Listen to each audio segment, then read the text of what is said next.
In my heart and mind, I always return to Atlantic Island Park.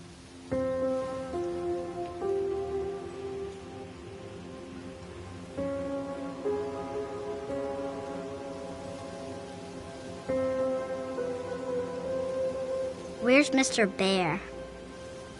I haven't seen Mr. Bear, Callum.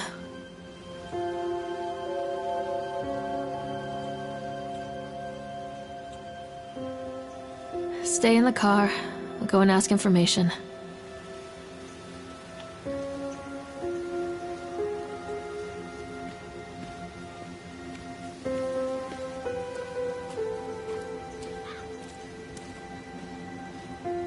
Attention, patrons. The park is now closed. Please make your way to the car park at your earliest convenience. Employees prepare the park for shutdown.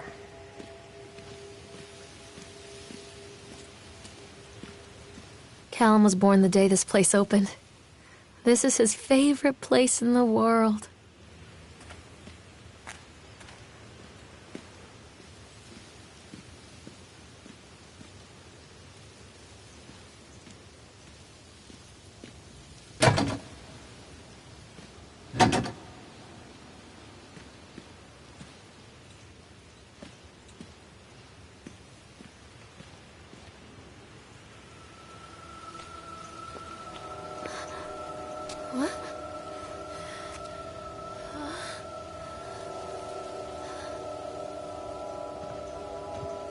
Hey, Lorraine.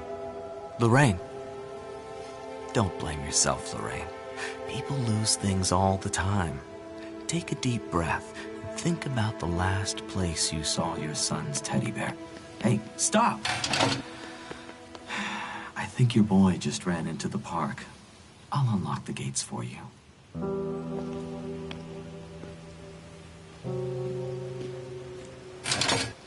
Wait up there for Mommy, Callum. This way! Callum, I told you to wait in the car. Over here!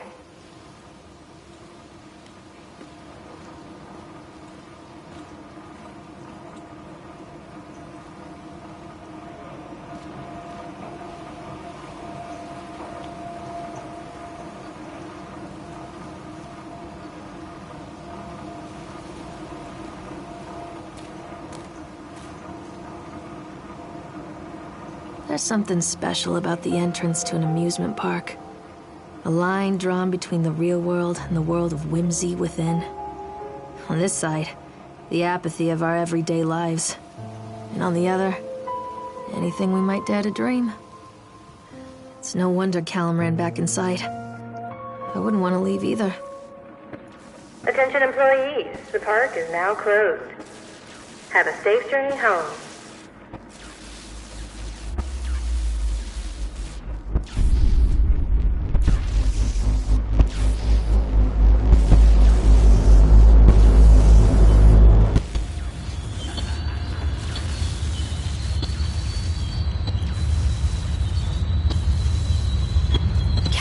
I told you to wait in the car. Wait for Mommy. Oh, God. The park. What happened here? Stop! Callum! It's easy to get lost here.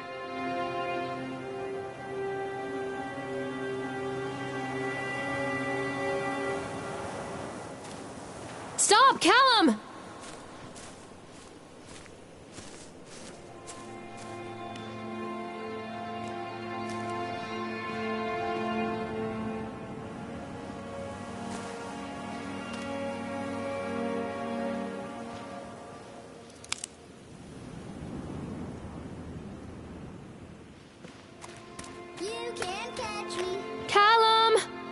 Where did you go?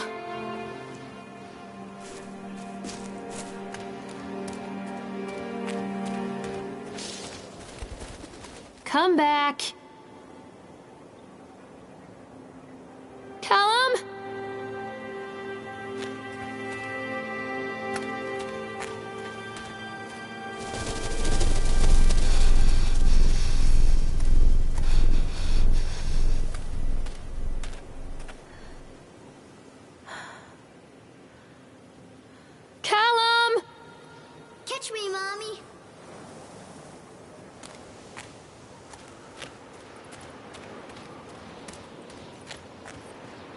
Too dark. I'm not going in there without a flashlight.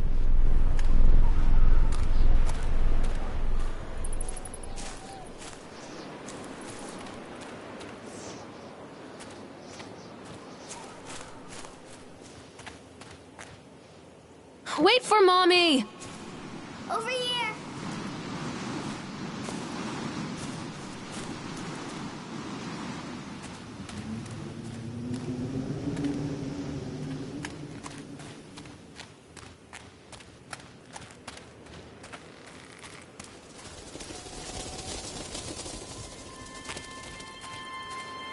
Come out, sweetie.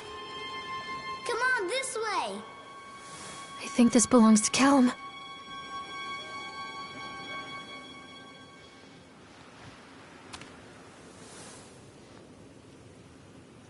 Chad the Chipmunk, huh?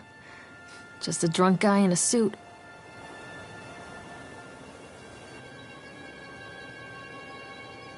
Callum? Come on, Mommy.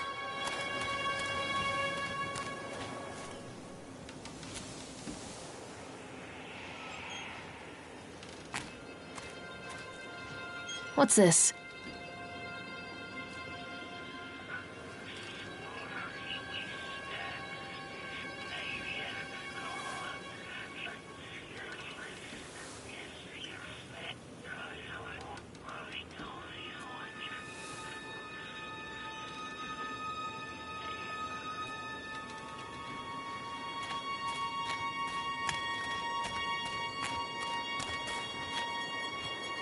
I'm not playing anymore, Callum. This way, Mommy.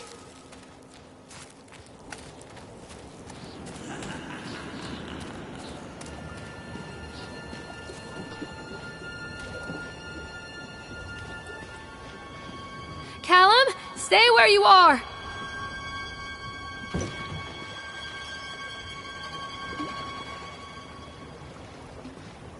Come on, Mommy.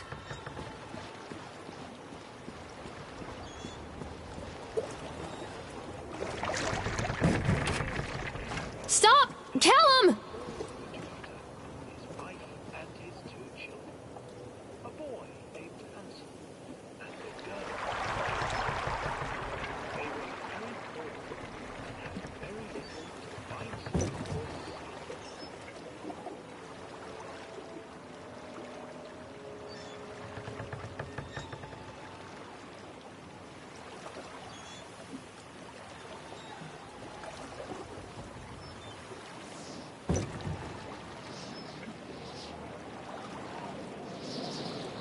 Callum, where did you go?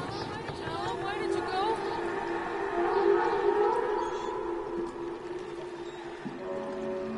Near a great forest, there lived a poor woodcutter, his wife and his 2 children, a boy named Hansel and a girl named Gretel. They were very poor and had very little to bite or sup.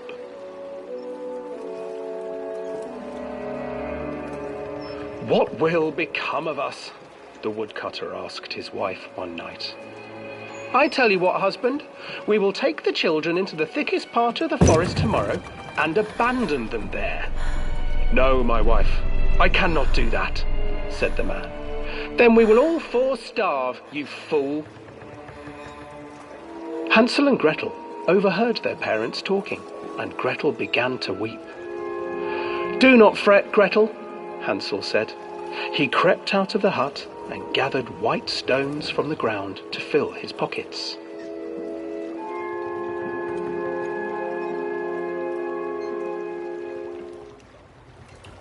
The next morning, the woodcutter leads the children into the forest. Before they leave, their mother gives them a slice of bread and warns them that they will get no more food that day. Clever Hansel leaves a trail of white stones behind them as they pass into the woods. When their father leaves them, the children wait a while, then follow the trail back to their parents' house. After receiving a thorough scolding from their parents for getting lost in the woods, the children are sent to bed without any supper. Hansel tried to sneak out and collect more white stones, but found that the door was locked. "Tomorrow I will take them into the woods myself," the wife told the woodcutter. In the morning, their mother gave them a slice of bread and led them deep into the forest once again.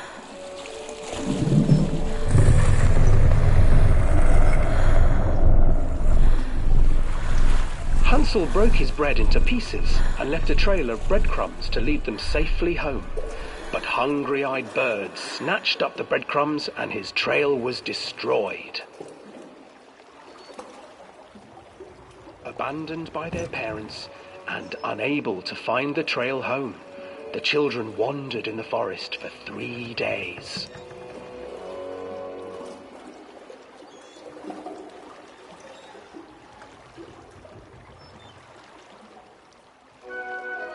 The children stumbled into a clearing with an exceedingly strange house. Its walls were made of gingerbread, and its windows were panes of clear sugar. Hansel, desperately hungry, ran forward and began to nibble on the walls.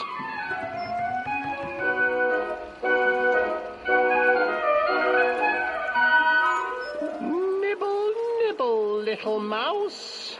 Who is nibbling at my house?" An old woman emerged from the house, sniffing the air and peering around with cloudy eyes. "Oh, you dear children, who brought you here? Just come in and stay with me. No harm will come to you." But Hansel and Gretel stayed back, for the old woman reminded them of their cruel mother. "Come, children, don't be afraid. I have something for you." The old woman offered them 2 enormous lollipops. The children took them and began to eat. "You see, nothing to fear here. Come inside," the old woman urged, and the children, still licking their sweets, followed.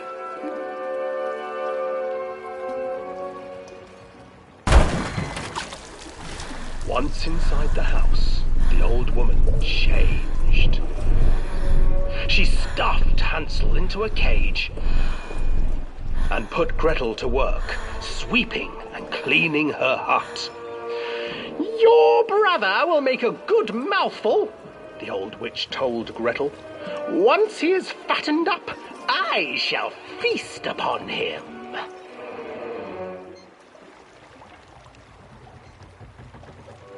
Time passed, and poor Hansel refused to eat, fearing the day that the witch would eat him.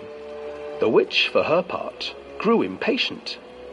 "Today I will cook and eat your brother, Gretel. Climb inside and light the oven." But Gretel pretended not to understand. "I do not know how. Where is the opening?" "Fool," the old witch said. "The opening is here." And she moved to show Gretel. Seizing her courage, brave Gretel gave the witch a shove, and the old crone tumbled forward into the oven. Gretel slid a large iron bolt over the door to the oven. Gretel freed her brother Hansel, and together they lit a fire beneath the oven. And though she screamed and begged, the children sat by the oven until her screams had stilled, and the witch was cooked. And then, because even children can't survive on sweets, they divided up the body of the old witch and ate her.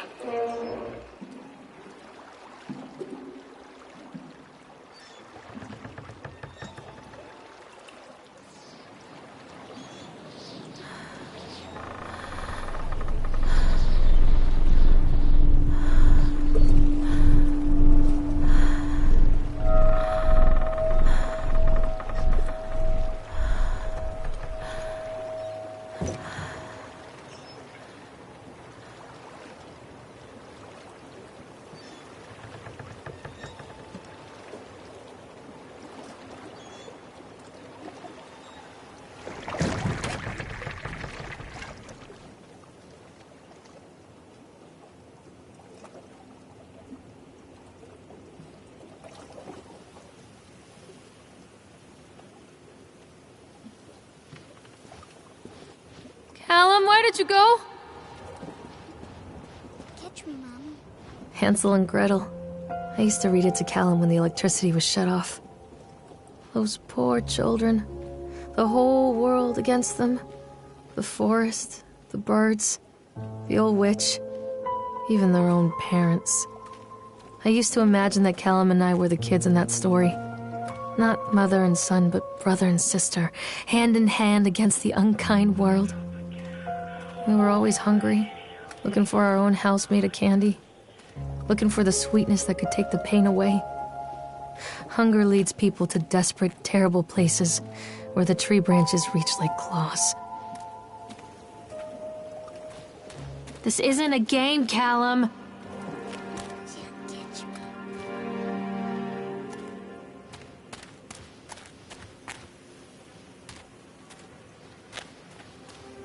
Where are you? Another accident. This place.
Callum, where are you? Wait, Callum! This way.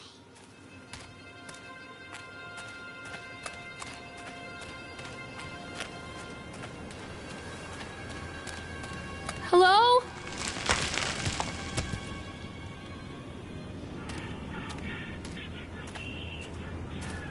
Callum, come back here right now!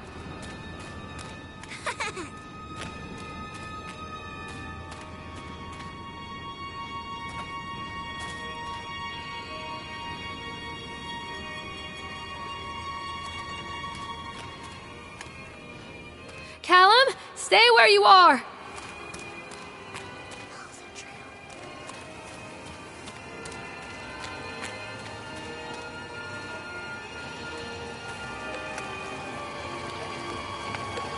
Hello? This old thing used to make the blood run to my head. Make me dizzy.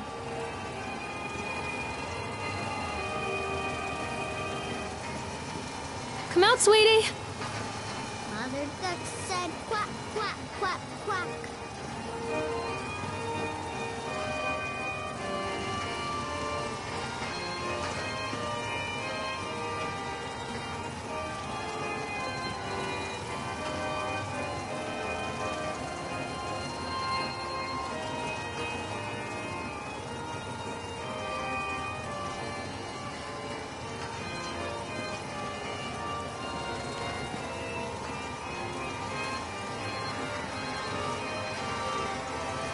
I can't get on while it's moving.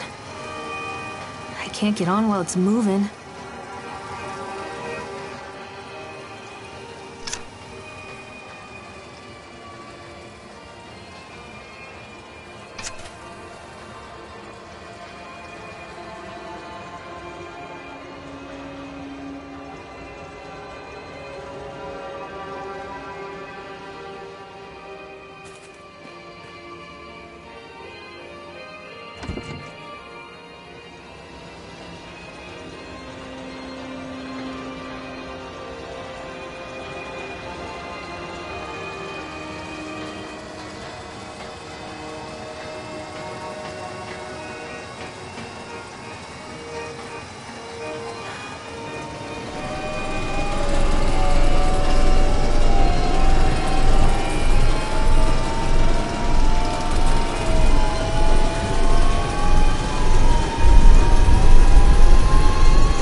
Oh, I remember this.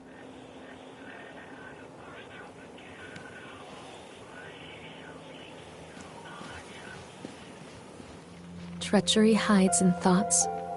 Treachery that lashes like a whip and scars our insides. The first time I saw Callum, my thoughts betrayed me. I looked down at this wrinkled, red, bawling thing and I thought, is that it? We build our world from expectations, and the world that I had built for Callum was no different. He was so real, so there, and so far from my expectations. And they shattered, and as they fell in pieces, that one treacherous thought became a new foundation. All of the love that we shared, all of the warmth and goodness that followed, built on a single, traitorous thought.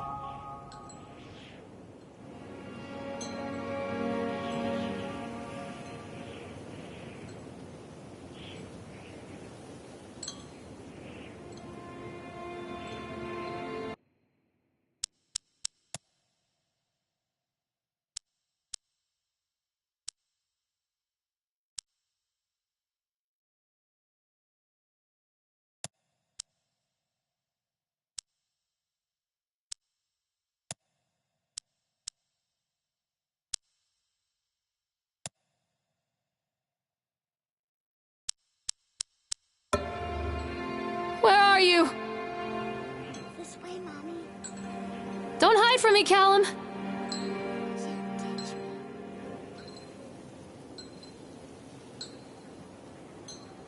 Where are you?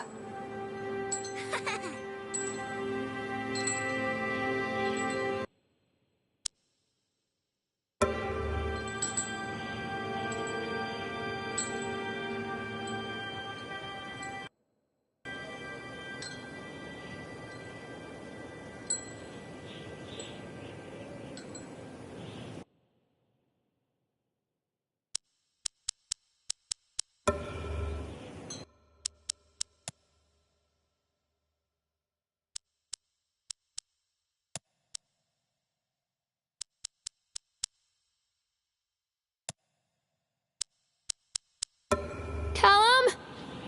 Over here.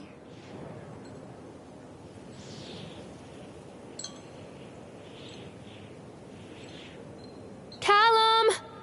Where did you go? Mother Duck said quack, quack, quack, quack.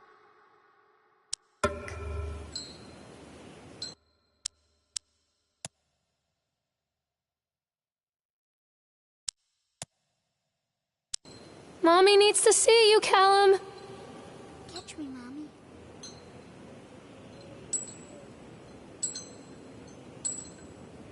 Come back, Callum. Come back. This way.